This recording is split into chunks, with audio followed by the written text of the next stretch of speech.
All right, this is a video on getting Elizabeth running. The lady I bought this Toro self-propelled mower from for $40 said it didn't run.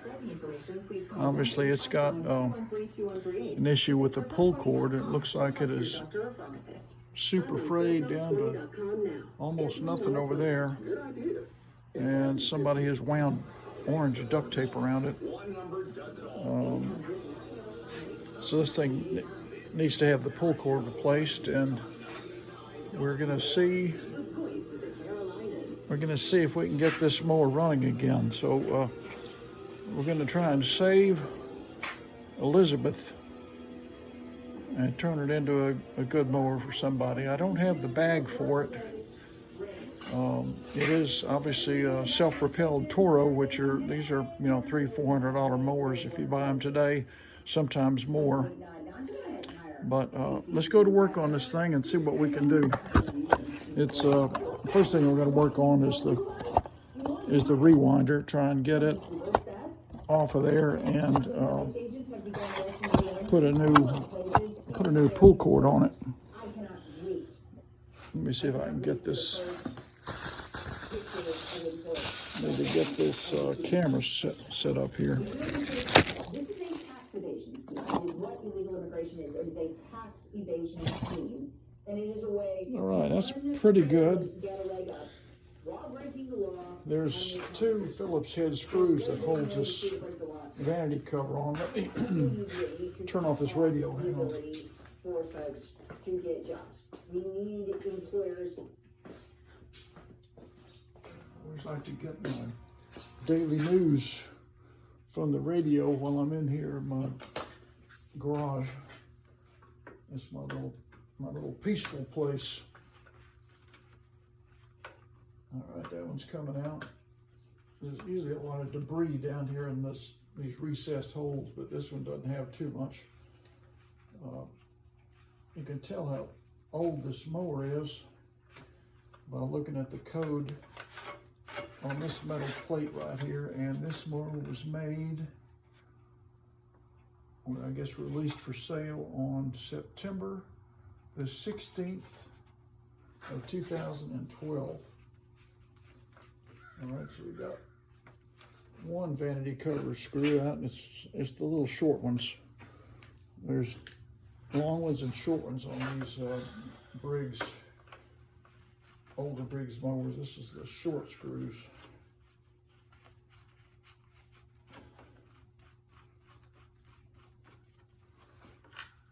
So if you put one in there, it's too long, and it's going to hit the metal rewinder and not seat well. So let's get this cover off and look under here.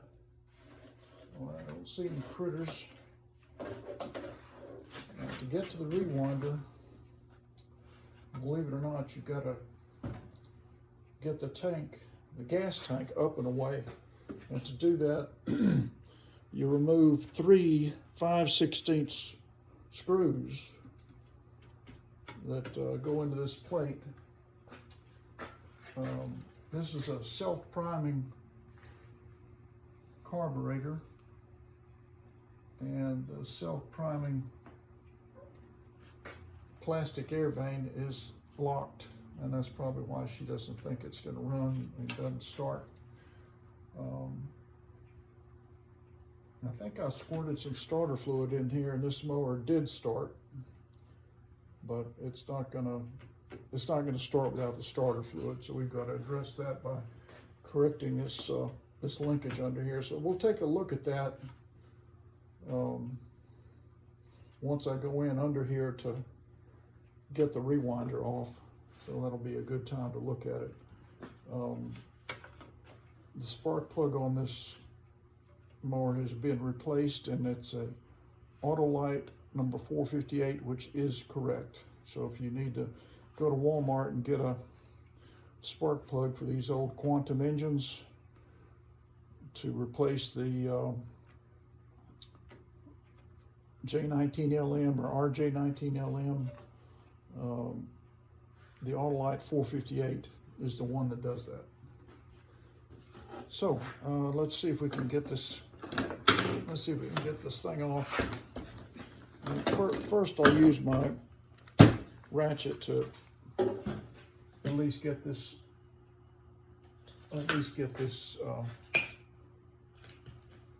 These 3 screws loose, and then I'll use my electric drill. So let me go around and at least get them loose. So there's 1, 2, and 3.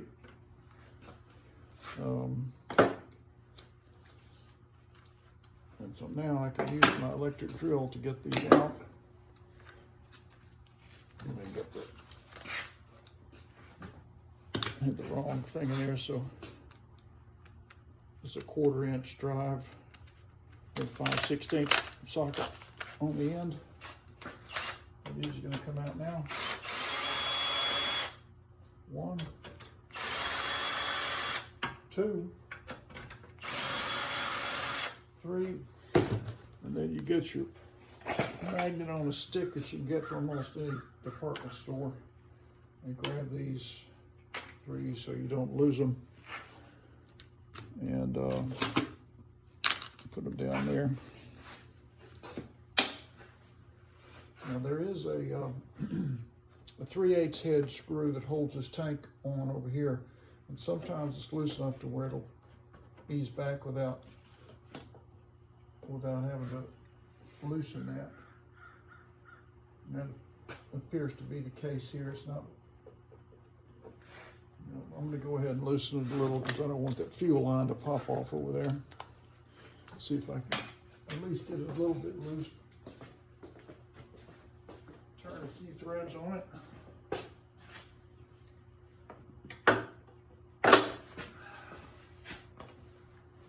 Okay.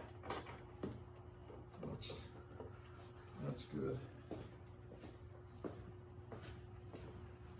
And now to finish getting the rewinder off, I've got to remove 1 more screw, and that's the 5/16 screw that holds this dipstick tube on, and it is exactly the same screws that hold the fuel tank on.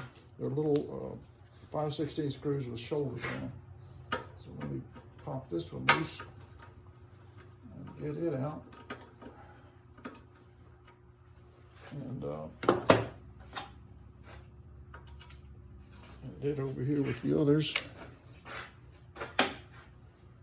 And now I'm going to swing this dipstick tube. I'm going to kind of jiggle it around and then turn it so it swings away, so it's not in the way of removing this. But before I do that, I want to clean around the base because I don't want to get a bunch of dirt and debris down here in my crankcase where the oil is and mess that up. So I'm at least knock off some of this big stuff down here. Get that away from those edges where it might fall into the crankcase.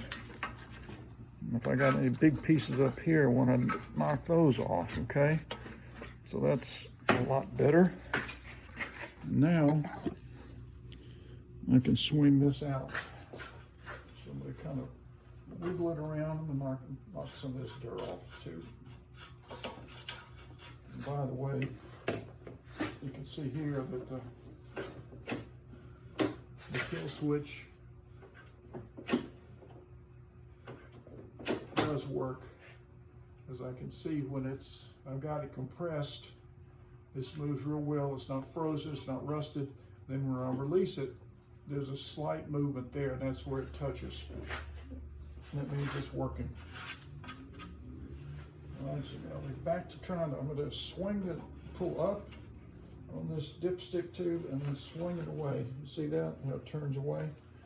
All right, now 2 3/8 screws here and 2 back here.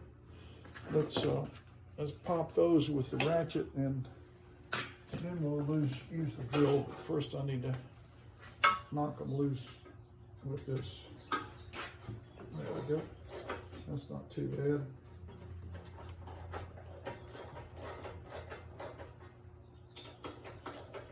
I'm taking this off because I have to replace this pull cord. It's horrible looking, and it won't be long before it breaks because it's so thin up there. Got that one loose, and now I'll get this one loose.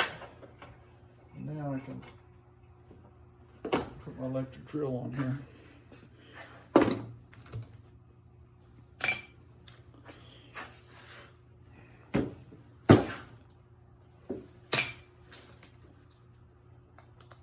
Okay.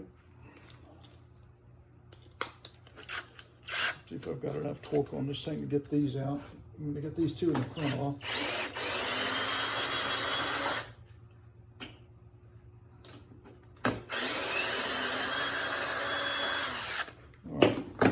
Those two out of there. I think I'm going to set my little magnetic dish right there with all my screws in it. Now I'm going to get these two out.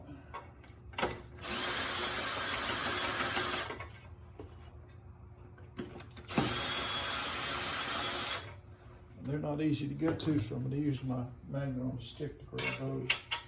1 and 2. And got those out of there. And I did want to take a minute to show you this. As I ease this off and be looking for, mouse nests and all kinds of things like that, there is one area that these things tend to bind, especially when we put the rewinder back on. And I want to show you that. It's a very tight spot, and it's right as you're trying to pull this off or put it on. That spot is right there. See how close that is? And sometimes just to get this out, you can sort of bend this part a little bit, but may not be necessary, but that is a way to kind of help get that off. All right, so now I'm gonna jiggle around a little bit. See, that's what it is. It's grabbing right there. That's usually what happens. So you gotta come straight. There we go. Okay, that's good news. I don't see a lot of critters or anything like that. Since I'm replacing this cord, I'm going to go ahead and loosen it up here and retract it into the rewinder. Let me back this up so you can see what I'm doing.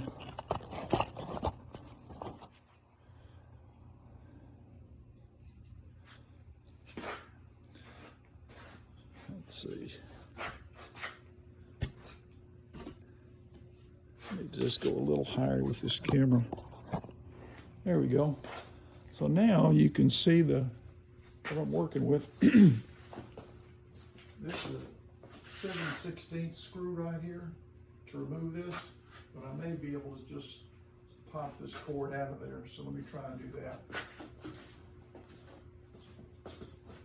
There's a little gap here that you can sometimes, especially since this rewinder's worn out, the little gap is thin. So that's coming right out. My rewinder's wanting to fall. Easing that through, lay the vanity cover down, slip this old bad cord through the gas tank, and lift this guy up here. Okay. Now this rewinder does work. It just needs a new cord, so you can see the little dogs come out when you. I don't know if you can see that or not right there. See the little white plastic dogs? So that's all working. And then when you release it, they go back seated where they're supposed to. Now, to get this cord out of here, this old cord, I've got to pull it all out. I'm going to pull it all out this way. And then take my little Craftsman screwdriver, one that's narrow enough, and put it in to one of those grooves, and now it's going to keep it from sliding and rewinding, because I've got remove the cord, you've got to loosen it to do that. So you can see the stub of the cord. Find those pliers. You can see the stub of the cord here in the little spot that it's supposed to be, which is right there. And I'm going to grab that and ease it out. Okay, now that I've done that, I'll clip that knot off. Maybe I'll do it with these pliers. Let's see. Yep. That was good enough. Okay, so the screwdriver is keeping it from rewinding all that bad cord on there. And now I can just pull this out. Okay, so now the old cord is out. And a little bit of it's good, so I'm going to keep some of it. Because I'm always using these cords for other things. Let me get something a little better to cut that with.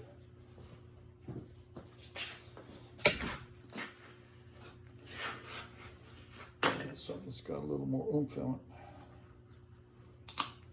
All right. I'm going to save this little stop that's on this cord. Sometimes I need these.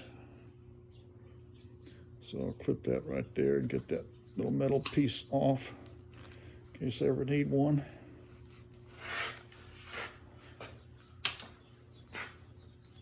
All right. That's pretty ugly, so I'm going to cut that off too.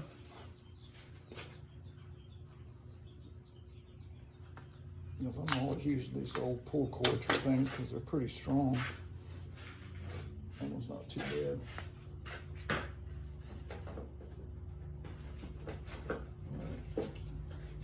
I'm going to seal up both ends with the little flame.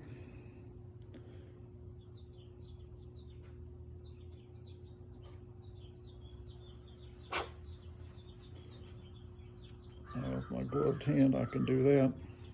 Sure wouldn't want to use just your fingers. At the other end. Just sealing this up.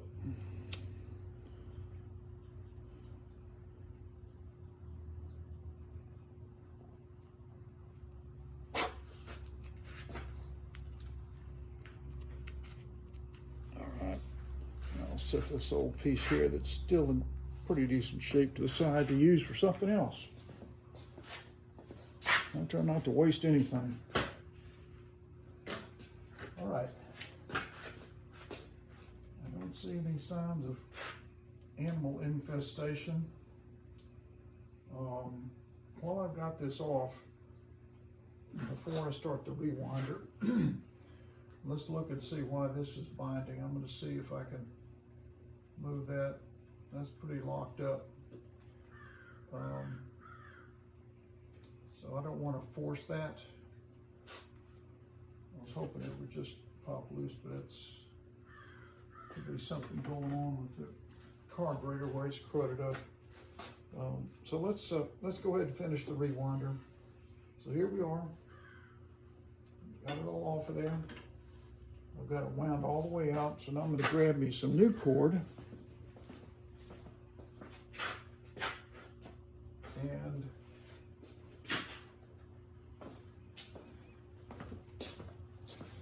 I use, it's called number 4.5.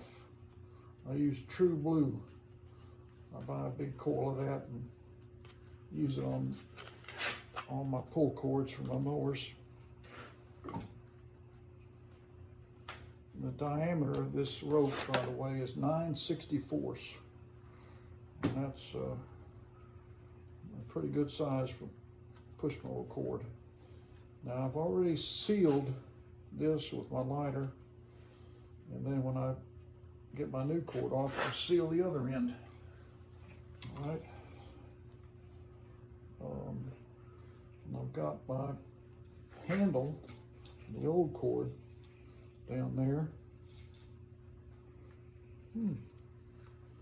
Well, that's interesting. It's a This is just a short piece here. I don't know why that's even on there. Let's see how long this is. Maybe I can use this. Okay. Oh, that's way too short. I'm not sure why that's on there. I'll set this over there with that other piece I just saved. All right. So let's start over. All right. Now the end of this cord is not sealed.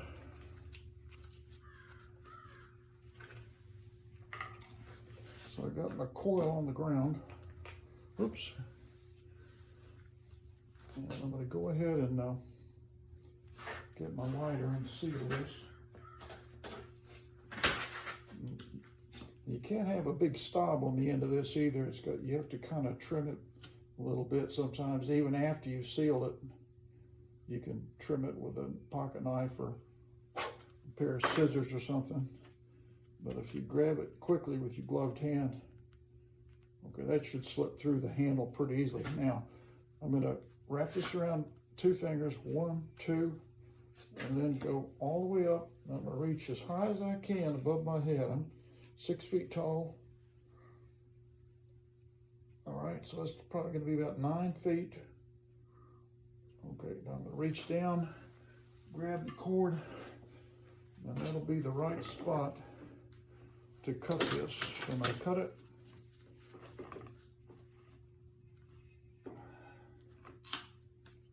and set the coil aside, and here is about 9 feet of cord. Now let's go ahead and seal the other end.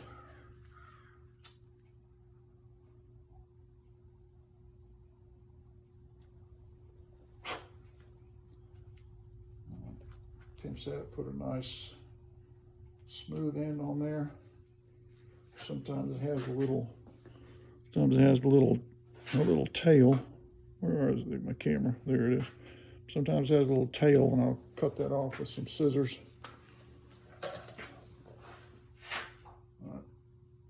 Like that. Okay, now this is gonna slip onto this handle real easy. Now I've got to get the old cord out, and to do that, I'm going to grab my needle nose pliers to reach here and try and grab the end of this and start pulling it through. It's kind of hard to see up in there. So there it is. All right. So now, that's pretty thin. I'll just use a pair of scissors here. This old ugly stuff off. All right, now this is so frayed. That's just trash.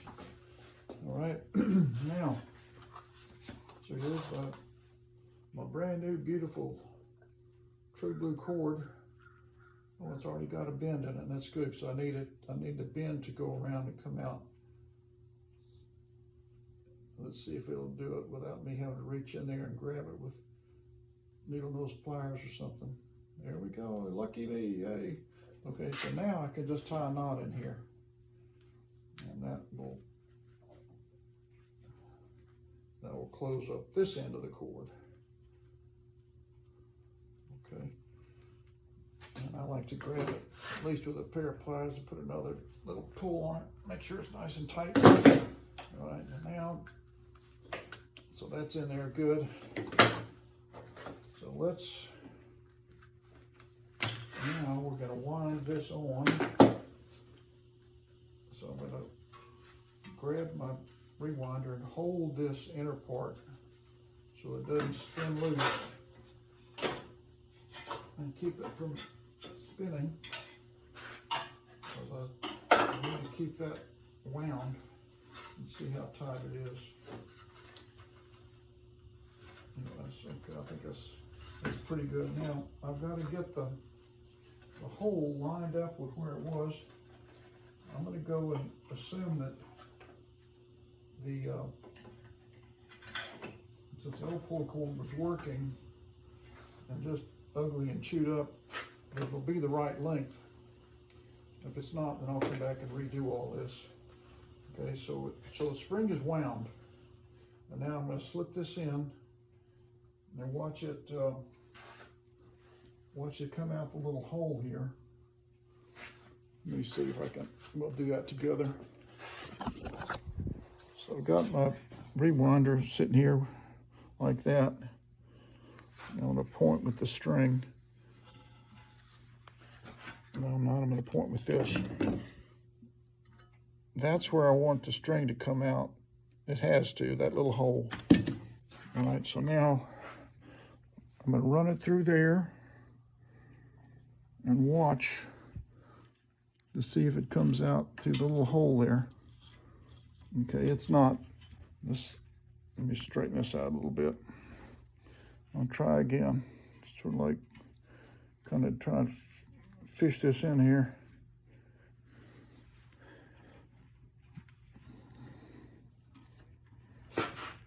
Let's see, I can see the string. I can see the blue string in that little gap. Let me get this screwdriver angled out of the way here. That might help a little. There we go. Like a little pocket there for that handle. And this still looks like it's lined up pretty good with the hole. So let's see if I can get it to go through there now. Nope. It's wanting to go down the channel. I need to get this thing straightened out. See how that cord's got a little curve in it? It keeps wanting to go the wrong way. So I'm going to try to bend it around like that and straighten it out. That's pretty straight. Let's see if it'll go in now.